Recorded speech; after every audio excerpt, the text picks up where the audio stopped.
Sanibonani, hello.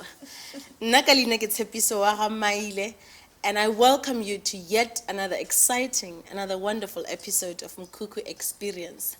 Today I'm with the fine, the wonderful, the melodic Lebo Ditsepu. Thank you. Oh wow, you look so pretty. Thank you. Thank you so much for joining me today, Mkhukhu Experience. Hey, I'm glad to be here. Yeah. It's so amazing, so exciting. You and I go back. We go a little bit back, Maybe, right? But some people at home, you know, they might not know who you are, what you do, Yeah. and where you're from, and all of that. So, patolokele man, who's Lebo Ditsepu? Okay. Where do I start? Lebogang Ditsepu Komane. So, okay, my name is Lebogang Ditsepu Komane. I would say Lebo Ditsepu, that's my stage name. Ke tswa ke le ko Garankuwa, Unit 8.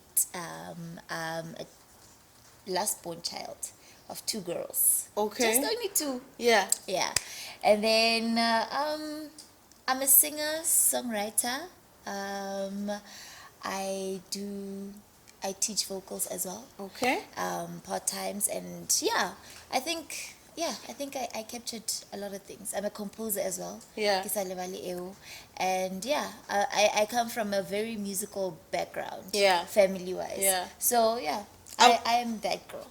I was just about to ask you about your family background, Yeah. musically wise. So, Yeah. I know personally that it comes from my father's side. Not that my mom is a bad singer, Me and you. but Same WhatsApp but group. it comes there strongly, Yeah. right?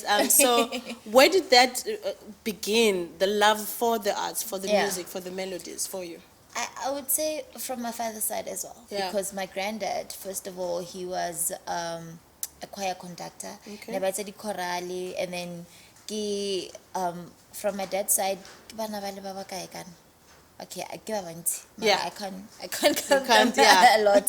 So my dad le bona ne ba opela, they had like a mini choir khale, and then ha ba kopana le mama, they had never travel like a choir and whatsoever. Yeah. Even though my mom didn't like sing for a long time Yeah. because of vocal strains and whatever, so she stopped. But it continued on my father's side.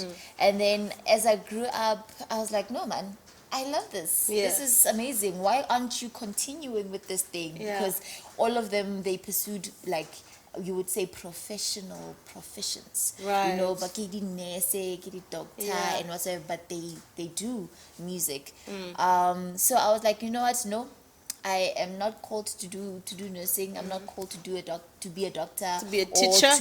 Exactly, to be a teacher, because then they're like, what was that teaching? What was that? No. I want to be a musician. Yeah. I want to be on stage because that's my sacred place. Because I feel like music for me is a part of a calling in Yeah. a spiritual sense. Yeah. So I was like, you know what? I'm going to do this no matter what. Yeah. Yeah. So, as a vocalist, Yeah. right, as a musician, who does Lebogang Ditsepu check? Check a man, like check a man. I grew up listening to a lot of legendary musicians. Yeah. Because my dad nele motho wa jazz a lot and African jazz. So ne ke rata go utlwela bo musically wise, not vocal wise as per se, but like musically wise. Because with vocals, I was not attached as much as I would listen to broadly music. Yeah. So bo Oliver Mtukudzi, bo Fela Kuti, bo Femi Kuti, the son, and others I can't even pronounce their names because yay, it's a lot. Yeah. But then as I grew up, I loved Lira a lot. I was Yeah. I even remember my sister bought me her first album on my birthday. Yeah. amazing songwriter, an amazing vocalist as well. I love Lyra to bits. So as time went by, I grew up listening to Bo Miriam Makeba, Bo Mama Letambuli, Bo Tandisa Mazwai, and then as the years came about, I got to learn a lot about other females and other vocalists in general. So like I would say I don't have specifics, but as time goes by, I have a broad idea. Okay, when I level up, I have somebody that I listen to as much as Right. In your career, who have you worked with, and who do you want to work with? Just throw it out there. You never know what might happen. I mean, I've worked with you before. Of course. Oh, screw. There's a whole lot of people that I worked with. I like to call them my underdogs. Right. You people are like my underdogs because I feel like the industry has missed out on people like us. In Pretoria, I've worked with Mandla Tlax, Tlax The Journey. I've worked with Outspoken, the people responsible for this. Yeah. Yeah. I've worked with a lot of disc jockeys, DJs. Bo Nesty Nev, I've worked with Leslie Deep from Garankua. There were a lot of house DJs that I've worked with, Bo Black Genie, and so on and so forth.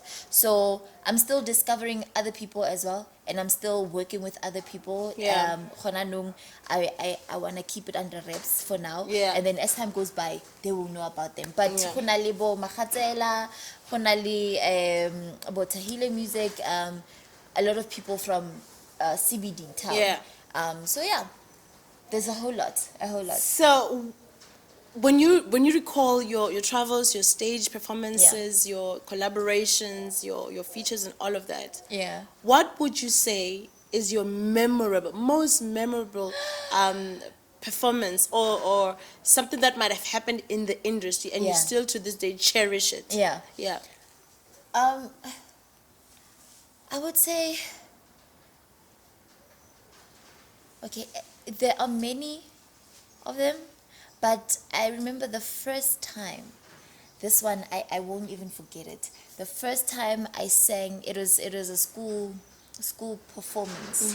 So I was still in grade 7 that time. Yeah. That long ago. Yeah. My first time on stage, and I remember I sang "I Feel Good" by Lyra.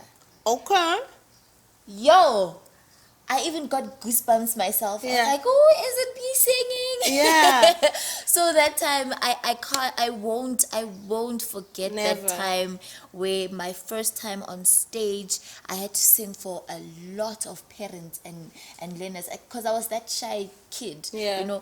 Only at class, and then if I'm not in class, I'm singing in the choir. If not singing in the choir, I'm rehearsing on stage or whatever. But yeah, that is my most memorable moment ever. My dad was even looking for the video that he took that time. Wow. I was like, how are you gonna find it? I mean, it's gone. But that's my memorable moment. Going forward into the new year, into the ending of the year, and moving forward in terms of music, growth, and all of that, what can we look forward to from you?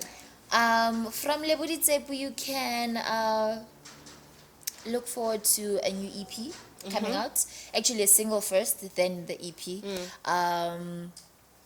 It's coming along great. I'm still working on it, and production-wise, everything is just looking great. Yeah. So most probably, if not this year, late this year, probably next year, everything will come out as Lebo Ditsepu, coming out and giving people what I am and who I am and what love is to me, because I'm all about love and I'm all about healing. So, love is a healing for me. Right. Yeah. Let me take this moment to thank you so much for joining me here. Thank you. You are awesome. Thank you so much. Ladies and gentlemen, for watching this wonderful episode. The wonderful Lebo Ditsepu. Do tune in for our next edition of Mkhukhu Experience. From Natsepiso Wahamaile Kere. Adios, amigos. Adios.